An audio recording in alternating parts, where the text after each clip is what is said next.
right, guys, we got to catch up with 4-time world champion, 18-time NFR champion, a very classy lady in rodeo, Gail's hero, one of my heroes, Sherry Cervi.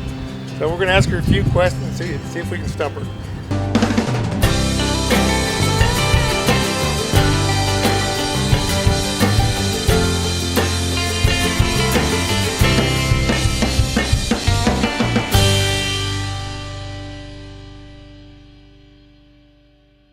How many years you been rodeoing?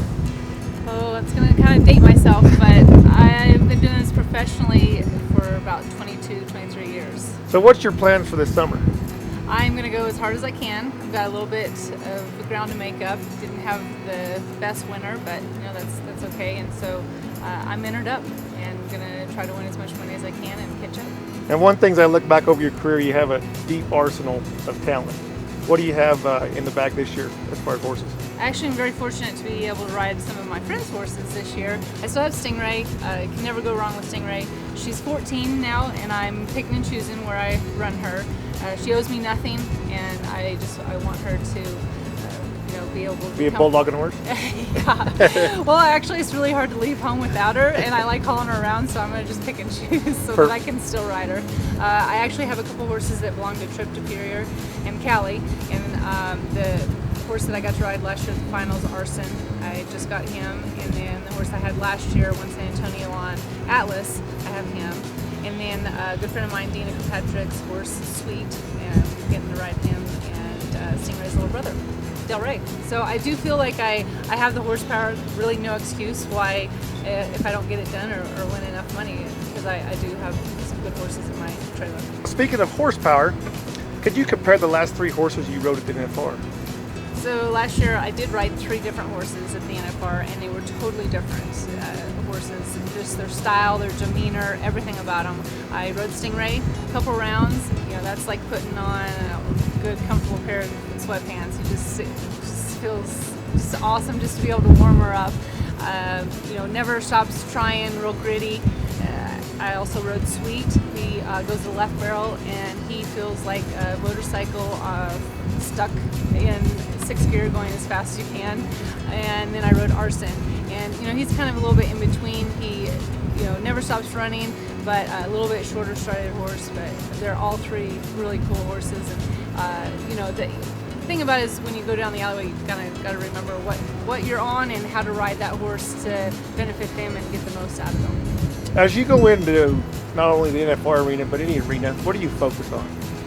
Just really try to focus on riding my horse, how that horse needs to be rode, be consistent. I've, Hawking Troubles back in the 90s taught me that, to be a real consistent rider, and that way they know what to expect from me, and I can get confidence in them, they have confidence in me, and so I try not to override a horse, just let them do their job, and keep telling myself, leave them alone, let them work, and don't be a trainer. Looking back, what was the first horse that really made Sherry Cervi, or you really have a fond connection with, that taught you the most?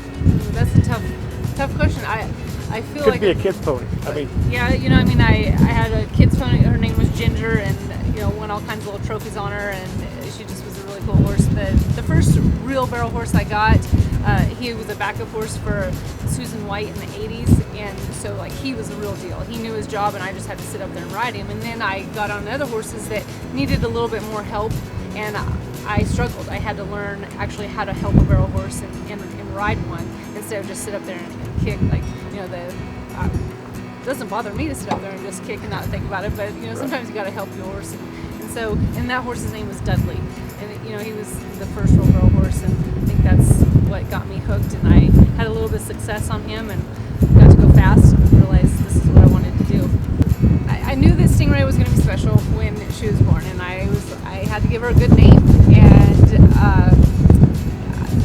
through the years, I've gone with themes, with different years of horses, and I've had flowers, cars, just weird themes. And for some reason, I was thinking I wanted something that came out of the ocean, and I came up with Stingray. And I really didn't realize that there was a car named Stingray when I named her. But she was definitely named after Stingray, the fish. The fish. Yes. So Del Rey's the little brother. He is. Yes. And how did he get his name? Well, I wanted to kind of stay along that theme, and my favorite George Strait song is Marina Del Rey, and so Del Rey seemed appropriate. And then there's a little sister that's a year younger than Del Rey, and her name's Marina. Hey, tell us about your current rodeo situation with your husband Corey and his team roping partner Eric. What are the daily challenges you have to face with hauling with team ropers? Well, they probably would have more stuff to say about me, the daily challenges, than I do with them, because I don't really have to drive very much, which is awesome. Corey likes driving, and you know, they're actually really good to haul with. They don't really care what we do, and if I want to call the shots and tell them where we're going to stop and unload, they go with the flow. So actually I feel pretty fortunate.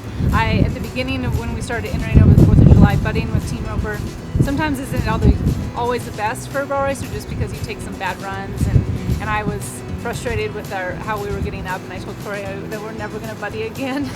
But it all worked out, and this is the first year that we're going to get to go everywhere together and be able to go to the same rodeo. So I'm actually kind of looking forward to that, because normally I wouldn't see him for about 2 weeks, until after the 4th of July is over. What's the major strength of Rogers and some of the things he needs to work on? Oh, Rogers. I won't throw Rogers under the bus, but Rogers is one of his best strengths. If you lose something or you need something done or fixed, he's pretty handy, and he can fix stuff, and so can Corey though. So they actually, between the two of them, can fix something to get down the road, and so I can't throw either one of them under the bus. I'll be on the side of the road, because actually right now I'm in their rig. So I do have something to add to Rogers. Yeah, I want to hear a rodeo story about Rogers. Okay, if I could change Rogers at all, I would take his phone away from him, because he Facebooks, Snapchats, and Boxers nonstop, and you can be talking to him, and if he's looking at his phone and doing any of those three, he doesn't hear you. You can say, Rogers, the truck's on fire, we need to get out, and he's focused on his phone. So he needs to learn to multitask, is what he needs to do. Might be something to work on. Yes. How many animals do you travel with? Well, if it was up to me, I'd travel with a lot more than I do. I travel with a cockatiel. His name's Wallace, and he's the most low-maintenance animals I've ever had. He stays in his cage, and you let him out once in a while, and he whistles, and when you come back to the trailer and maybe had a bad run or something, he whistles at you, just makes your day. And I travel with a little blue heeler, Ginger, and she's about a year and a half, so she's just learning how to be a rodeo dog, which is interesting. And I used to have Franny. I just put her to sleep a couple weeks ago, and that was my French bulldog. So life on the road's a little different without Franny, because she was, my best little companion. That's the bad part about having animals, is they don't live as long as they want them to. You love them while you got them. Yes, yeah. But I would have more, and Corey told me that if I add another animal to the rig, he's getting out. So I put the brakes on. Actually, I saw today that in Arizona you can adopt a desert tortoise. They are looking for it. But I'm not home, so I can't get him. I tell Gail every time she wants a new dog, I get a new girlfriend. So that's how I keep our dog population down. So as you're traveling to all the rodeos, what's the main thing you do to take care of your horses? How often do you let them out? At least every 4 to 5 hours, let them out, put their head down, walk them around.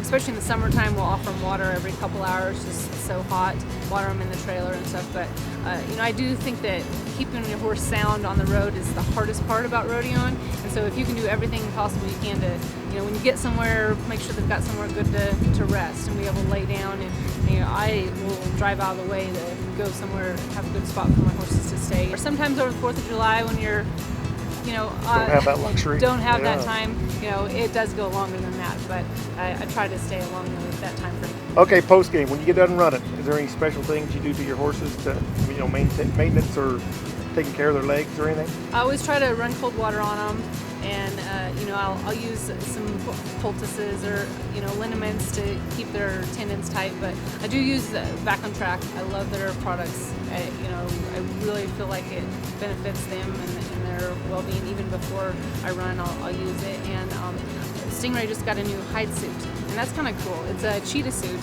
so it matches her. But I do think that those really do help also. Keep just the overall well-being of your They work. horses. Yes. They do work, even on me. You know, you're really passionate about putting on your barrel race. Could you tell us a little bit more about your barrel race and when it is? I've put on a youth barrel race in Ceres, California for the last 8 years, and it's right central California. It's Memorial Weekend. We're actually going to next year, add another one, and we're going to have it in Marana, Arizona, in the last weekend in January. So we'll have 2. It's not a clinic, it's just a big youth barrel race. We give 12 saddles. It's going to be 18 and under, and then 12 and under.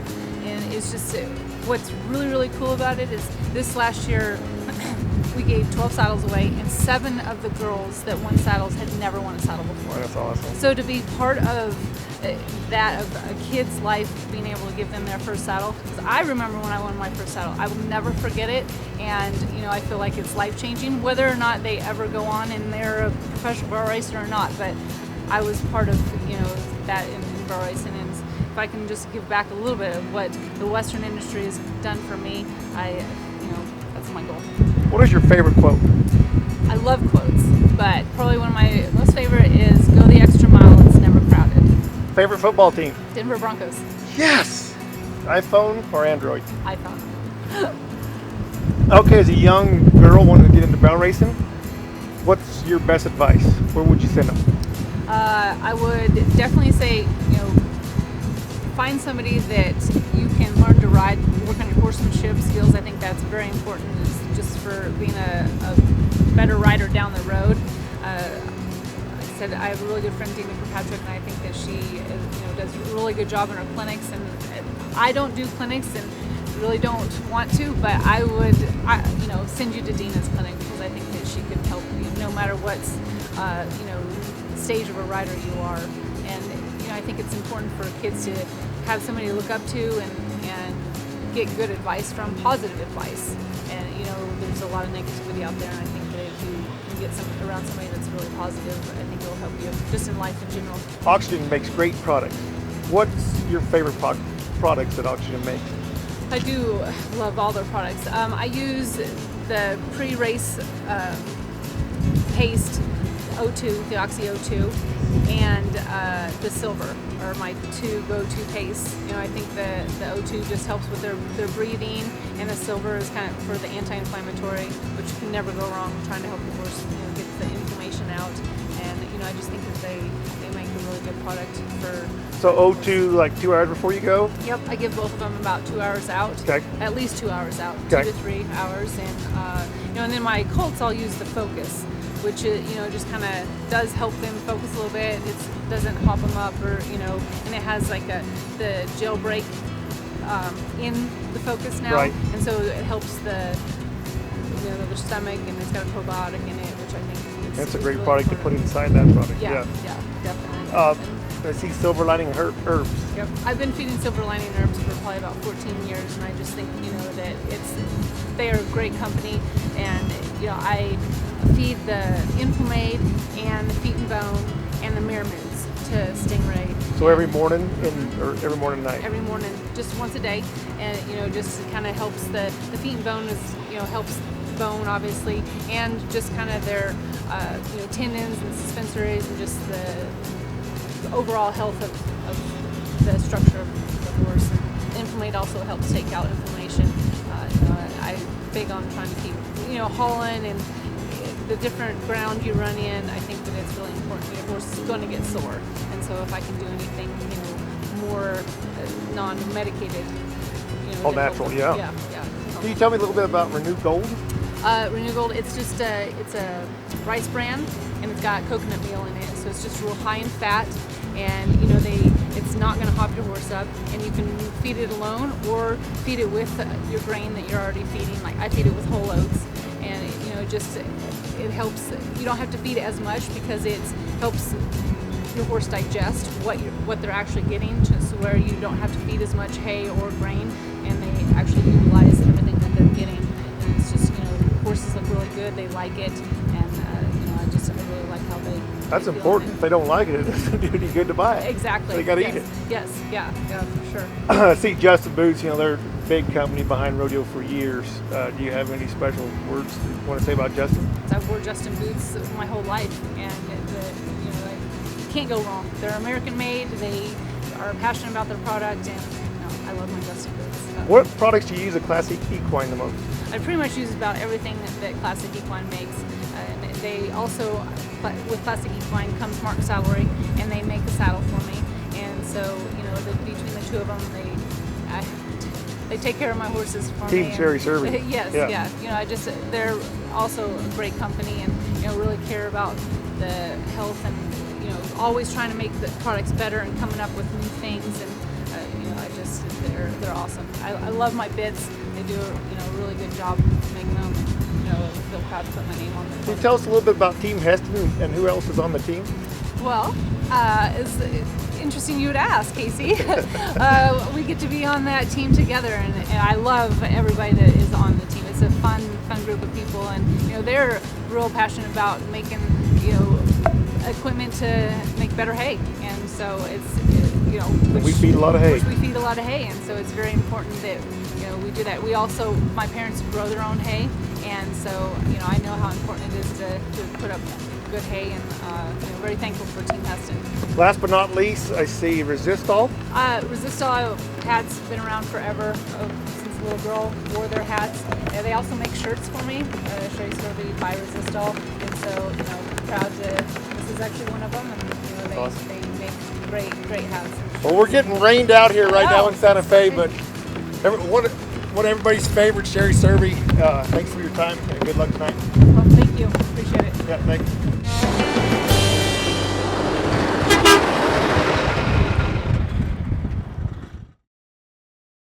Hey, this is Casey Jones. We've been working real hard on creating all the content for these last few videos.